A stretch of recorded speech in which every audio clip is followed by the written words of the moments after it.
Okay. So good evening, and so I'm going to talk about tonight about this really important and interesting part of life, but part of what Buddhism really gives us the tools for, and that is discernment. Because we've got this bombardment of both internal and external commercial things, political things, religious, physical, mental health information. We get these warnings, incentives, directives, perspectives, memories. And so it's critical to be able to figure out what we pay attention to and how we relate to it. And that's what discernment is all about. Because as long as the mind is in turmoil over all these things, and we can't let them go, the mind won't be able to sleep. We'll have that sense, it'll have no sense of ease, or it won't gain any strength. So even more this is true when we meditate, because we have to be able to both see clearly and then also cut away from other preoccupations and let them go. And I know we can all testify that that's not easy. It's not an easy practice to do. Years ago I was at a conference, and somebody said this statement: discernment is an incredible source of relief. And that just, I really really connected with that idea, and it started me on a journey to really cultivate discernment. Not an easy journey, but really a worthwhile one. So what does discernment mean? What does that word mean? Webster's dictionary defines it as the power to see what is not evident to the average mind, the power of accuracy, clear seeing, what we talk about when we talk about clear seeing. And in Buddhism, we have these terms, prajna or panna, and that's defined as wisdom, insight, and discernment. So wisdom, insight, and discernment are all interconnected, and these words of prajna or panna reflect that. And panna is really one of the three divisions of Buddhism. There's panna, which is the wisdom, but there's also sila, which is the ethical practices, and samadhi, which is concentration. More or less, those are rough definitions. It's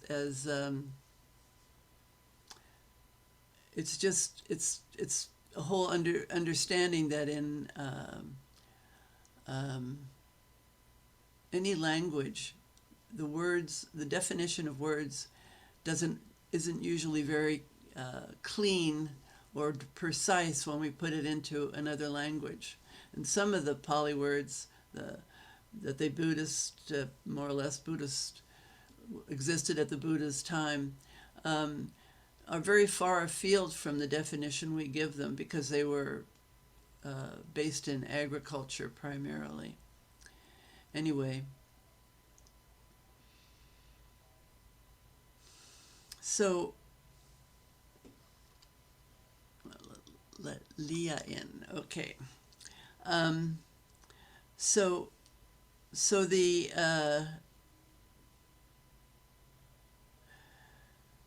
this understanding of sila, samadhi, and panna is really the essence of Buddhism. And discernment in Buddhism then is built on this foundation concentration, and sila, which is really about non-harming ourselves or other people. Okay. I put the little bell back on so I could know if someone arrived.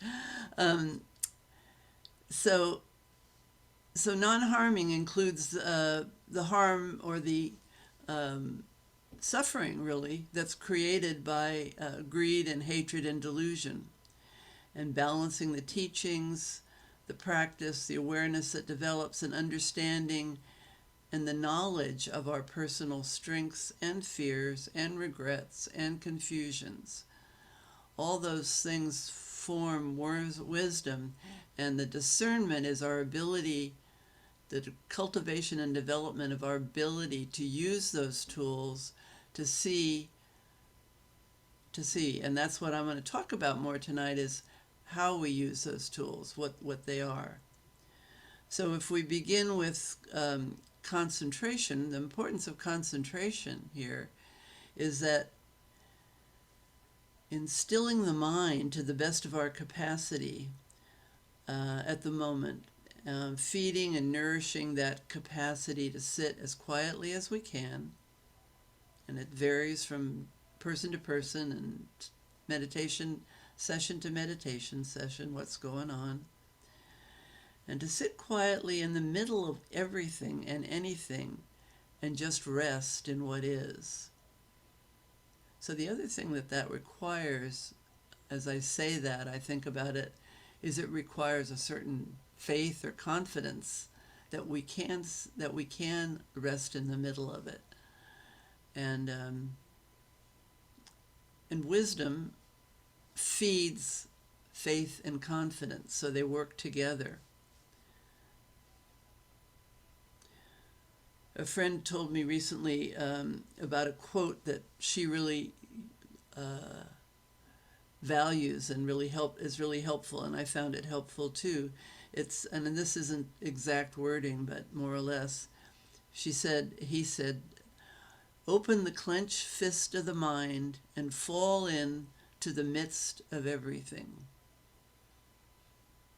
So what that implies, I mean, it's something to think about, and you may all come up with your own understandings of that. But to me, it's that when we get obsessed or grab onto something and we're chewing on it, it's a distraction, and it is also a source of suffering, and the idea of just falling into the midst of everything is just what we are. We're just part of this whole sea of being. So letting go of that clenched fist to the extent that we are able gives us that opportunity. It's the kind of the prison that our conditioned self lives in. We live in this box that's built on our conditioning, our embodied beliefs that we carry within us. So sila then, which is the virtues or ethics or whatever, is really the commitment to right action, to non-harming. Thich Nhat Hanh, somewhere I have it. Oh, I think it's under here. Has these 5 wonderful precepts. I'm sure you've heard them or we've talked about them before. But just to give an example, the first one, and maybe the most important of the 5 because they all relate to this, is to aware of the suffering caused by the destruction of life. I vow to cultivate compassion and learn ways to protect the lives of people, animals, plants, and minerals. I am determined not to kill, not to let others kill, and not to condone any act of killing in the world, in my thinking and in my way of life. So it's killing, but it's also the idea that when we are creating ill will towards ourselves, judgments towards ourselves or to other people, we are we're committing acts that are unskillful and are hurtful. So then the discernment or wisdom or clear seeing that we're talking about is concentration to steady and still the mind, minding the gaps in thinking, and opening to this more spacious awareness. And then discernment is using the precepts as a standard to observe and make choices about behavior. So I'll give you some examples. You can say to yourself, whatever you're doing, thinking, whatever you're experiencing, you can ask yourself these questions. Am I doing harm to myself or others? Am I taking what's not freely given? And that's has its own complexities attached, but just am I taking something that's really not being freely offered? Am I being honest, kind, appropriate, and helpful in my speech? And this again is complex, but it's important that all those parts are included, because we can be honest and be very hurtful to ourselves or to other people. So there has to have that element of kindness, of the right moment to say it, and a reason to say it that might be helpful to the circumstances or to ourselves or others. Am I respecting boundaries and feelings and needs of others as well as myself in my sexual behavior? Am I clouding my mind or distracting myself to avoid clear seeing or discomfort? We do a lot of things to distract ourselves, and I'll talk more about that in a bit. So through these practices, we get to know our habits, our impulses, and our danger zones. And we also get to know what we need and what just makes it worse. So we develop this capacity to see that. So here's a couple of this is from neuroscience. Dan Siegel is a neuroscientist, and he wrote one of the books he wrote is called The Mindful Brain. And here's how he describes this navigating through to with discernment and what it brings us to. He says that all of our brains are balanced between somewhere between two poles, which can be conceptualized as two banks of the river. And on one bank is rigidity, and on the other is chaos. And when we're out of balance, we experience states of chaos or rigidity. And these two states are characteristic of really all mental problems, whether it's anxiety or depression or obsessions or compulsions, so on. In the middle of the banks, you can imagine a river that integrates and balances elements of both rigidity and chaos in our experience. And this is called neural integration. Neural integration, which is characterized by a mind that is flexible, adaptive, coherent, energized, and stable. And one of the things that nurtures and this quality and sustains it is regular meditation. And there are times in our lives when a lot is happening, or there are traumas, or there are particular circumstances or compilation of circumstances that make it very difficult to navigate that river down the middle. So it's helpful to have and to develop a plan B. When I was doing a lot of therapy in the past, I would ask people, especially people who were having some form of difficult situation that it didn't appear to have an easy way out of, or there was some abuse going on or something, to work on developing a plan B, because you can't always do anything right in that moment, but you have this kind of in your pocket if you need it. And so so there's this pull and this push and this struggle that we go through. And Philip Moffitt talks about this. He has a book called Chaos to Clarity, and he talks about the capacities that we all have to some degree or another. And I see these capacities as useful in developing this plan B, as I call it. So I'll read these to you.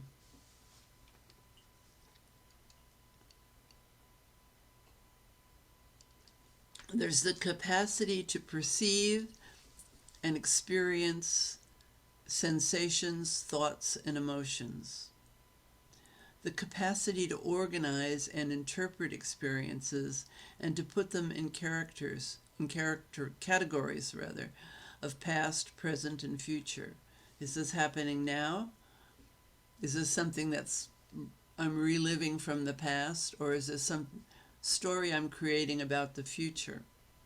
And what we know is that really the only one that's real is what's happening now. The rest of them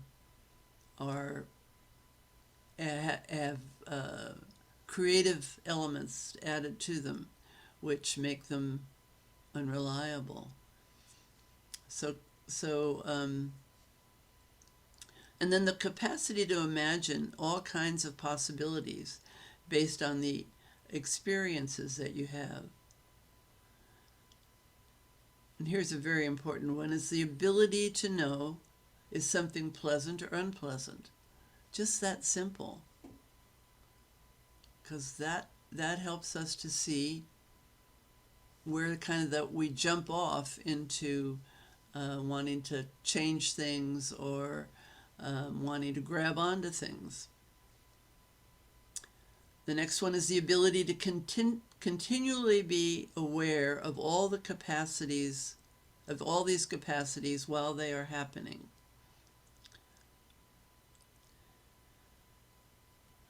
So that's that, and that is that capacity is helped or nurtured by this grounding in concentration, in just coming back to the breath, noticing what's going on, learning that even though we get distracted, we can always come back. And then we can see this is happening, but we also know that there's this quiet, steady place beneath all of this. You have the emotional capacity to use choice in how you respond to any experience. So remembering that we do have that we have choice, is critical. Can you feel love, anger? You can feel love or anger or fear or thrill, boredom, interest, and you can feel several things at once. And it's amazing to see that. So when we're feeling fear, we can also feel interest. What is this fear? Or when we're feeling anger, we can know that this is an emotional physical experience, and we can see that it creates suffering. You can practice, so with practice you can choose which of these capacities to utilize in any circumstance. You can plan a response to anything that arises inside of you from outside. So this is kind of getting to know your process, your responses, and having a plan B. When this urge comes up, I know that it's best for me to take a walk or just sit and be, or maybe it means that I need to do something active or I need to talk to someone. So just using these understandings to develop your toolkit, to sharpen the tools.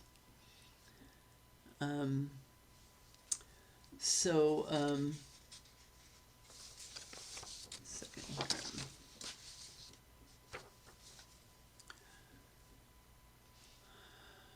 So when we're caught in this trap where we're maybe bouncing between chaos and rigidity, or we're stuck in one or the other, we can go back and look at our capacities for choice, for noticing, and use that. Now, meditation and mindfulness are not always enough.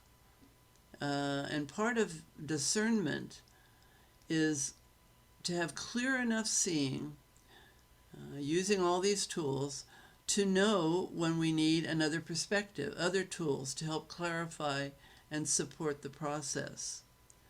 So at those times, as we get to understand where it's getting out of our own control, or it looks like it's headed in that direction, there is time. That's time to look for therapy. Sometimes medications would be helpful. Sometimes a support group. There's a lot of resources out there, and discernment helps you to pick the best of the resources too. So one good option is mindfulness-based cognitive therapy, because it builds on the principles of cognitive therapy, which is dealing with the way we are thinking, by using techniques such as mindfulness meditation to teach people to consciously pay attention to their thoughts and feelings without placing any judgments on them. And there are a number of mindfulness techniques and exercises that are utilized as a part of what they use the initials MBCT, and some of those include meditation. People may practice guided or self-directed meditation that helps them gain greater awareness of their body, thoughts, and breathing. So when we can find good guided meditation, or we can guide ourselves. We've all been meditating a long time, or long enough to know kind of what that guidance is. Another practice that's used in mindfulness-based cognitive therapy is body scans. So sometimes we've done that. We go through in the beginning of a meditation and check in with the different parts of the body. But you can do that in a very slow way or more faster way. You lie down and bring your awareness and attention to different parts of the body. Begin at the toes, move up to the top of the head, and just be aware of what's there, noticing particularly where there's tightness, where there's discomfort. And then there's mindfulness practices. Mindfulness involves becoming more aware of this present moment. It's something that can be practiced during meditation, but you can incorporate these activities in any time, of course. You all know this, into your day whenever you want to. You can say, what is this? You can check in. What am I experiencing right this moment? And every time you do that, you're training your nervous system, your mind, your brain, to bring its attention back to this moment, to this experience. And you can, the more fully you can experience it, you may also notice at that moment of mindfulness the forces that are pulling and pushing towards rigidity or chaos or whatever. You can also do mindful stretching. Just when you do that, when you just take a minute or 2 minutes or longer, but to just stretch your body, you bring the attention back into the body, to the physical experience, which is foundational, because when your attention is in your physical experience, it's not lost in some kind of thought or story or judgment or whatever. And then yoga is a more organized way of doing of working with the body, and can be very helpful in that way. There's also an important part of mindfulness-based cognitive therapy is what's known as the 3-minute breathing technique, which focuses on 3 steps. Each one is 1 minute in duration. So for 1 minute, you observe your own experience. How are you doing right now? So you just take a minute. You might we won't do a whole minute, but just take a few seconds and ask yourself that question. How are you doing right now? How am I doing right now?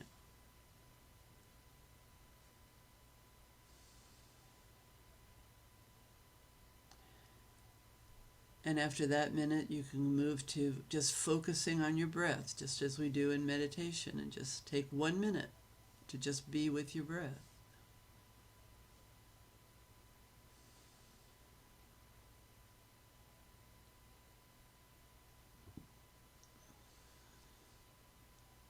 And then you can check in with the 3rd minute is checking in with your body and your physical sensations. What's going on in the body right now? You might notice places of tension, places of agitation. So that's something that takes 3 minutes. So you can always, not always, but frequently you can stop and take 3 minutes to do that when you get that sense that something's off. You can also do just 3 breaths, and that's the 3-breath meditation, where you practice breathing in and feeling the sensations of the in-breath and the out-breath, and then the 2nd breath is just noticing again what's going on, and then the 3rd breath is just to relax everything, just to let go of everything.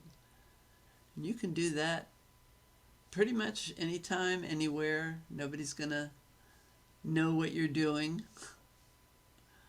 probably. So understanding, and so that's one form of therapy that you can work with. There's also another body-based form called Somatic Therapy that uses a different techniques, more actual physical movement, that some people find really, really useful, and it's very interesting, kind of based on natural ways that we release tension. And so we want to understand the nature and the sources of our discomfort, whether it's psychological, biological, chemical, environmental, trauma-based, or some combination of these. And that's helpful because there's different interventions that we need to use and employ dependent on what's arising or what's causing the emotional discomfort, the suffering. So I want to read you this piece. Let's see, where did I put it? Just because it's kind of, I don't know, it seems relevant here, and I like it. This is by a woman named Laurie Anderson, and she was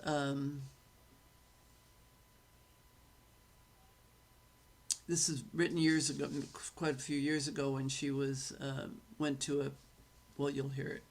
In the Tibetan map of the world is a circle, and at the center there is an enormous mountain guarded by 4 gates. And when they drew a map of the world, the map is drawn in sand. When they draw a map of the world, the map is drawn in sand. And it takes months and months. And then when the map is finished, they say a prayer and erase and throw the sand into the nearest river. Some of you may have watched the monks put together a mandala and then destroy it and throw it into the river.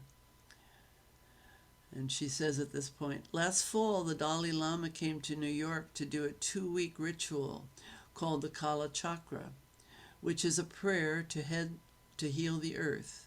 And woven into these prayers and sand paintings were a series of vows that he asked us to take. And before I knew it, I had taken a vow to be kind for the rest of my life. I walked out of there and I thought, for the rest of my life, what have I done? This is a disaster. I was really worried. Had I promised too much, not enough? I was really in a panic. They had come from Tibet for the ceremony, and they were walking around Midtown in their new brown shoes. And I went up to one of the monks and said, can you come with me and have a cappuccino right now and talk? So we went to this little Italian place. He had never had coffee before, so he kept talking faster and faster. And I kept saying, look, I don't know whether I promised too much or too little. Can you help me, please? And he was really being practical, and he said, look, don't limit yourself. Don't be so strict. Open it up. And he said, the mind is a wild white horse, and when you make a corral for it, make sure it is not too small.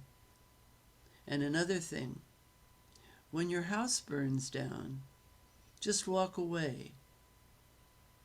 And another thing, keep your eyes and your heart open. Oh, and one more thing, keep moving, because it's a long way home.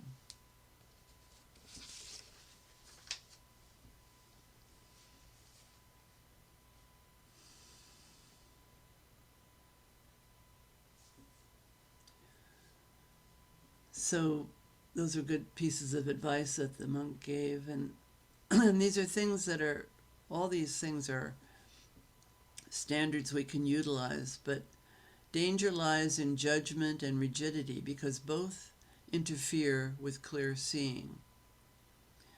The metaphor of the riverbank with rigidity and chaos on each side, and all these things that it's creating, all the ways it manifests in different kinds of depression and anxiety and confusion and all these things. So our job is just to keep watching where we are on this continuum and try to keep the flow in the middle. And when we do that, this has to be approached with 3 qualities. One is interest, curiosity. What is this? What's going on here? That's a good antidote to the anxiety, just to be curious.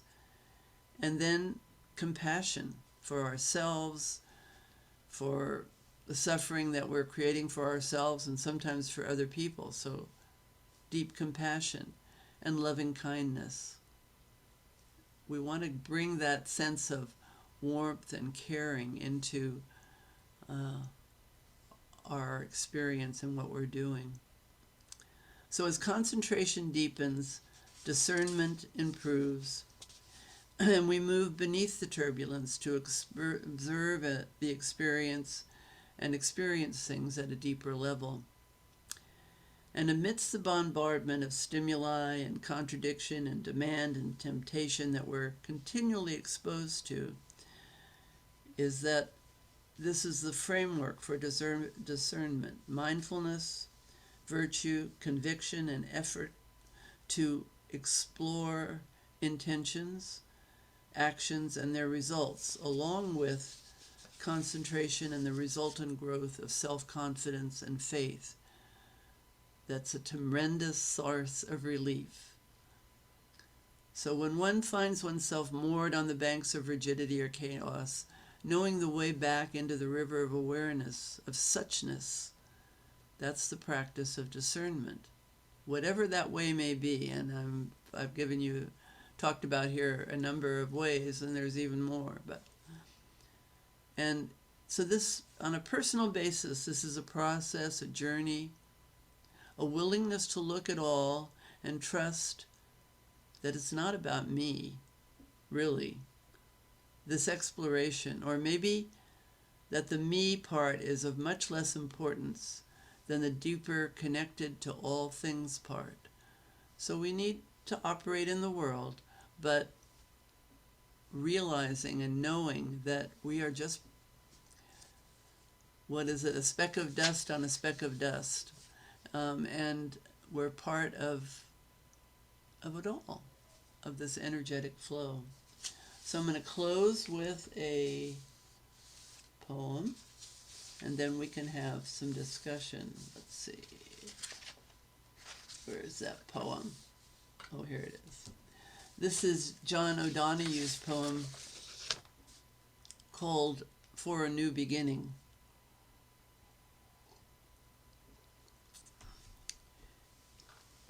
In out-of-the-way places of the heart, where your thoughts never think to wander, this beginning has been quietly forming, waiting until you are ready to emerge. For a long time it has watched your desire, feeling the emptiness growing inside of you, knowing how you willed yourself on, still unable to leave what you had outgrown. It watched you play with the seduction of safety and the gray moments that sameness whispered, heard the waves of turmoil rise and relent, wondered, would you always live like this? And then the delight, when your courage kindled and out you stepped onto new ground, your eyes young again with energy and dream, a path of plenitude opening before you. Though your destination is not yet clear, you can trust the promise of this opening. Unfurl yourself into the grace of being that is one with your life's desire. Awaken your spirit to adventure. Hold nothing back. Learn to find ease in risk. Soon you will be home in a new rhythm, for your soul senses the world that awaits you. So that's it for me, and you can unmute yourself if you have I'm going to stop the recording here.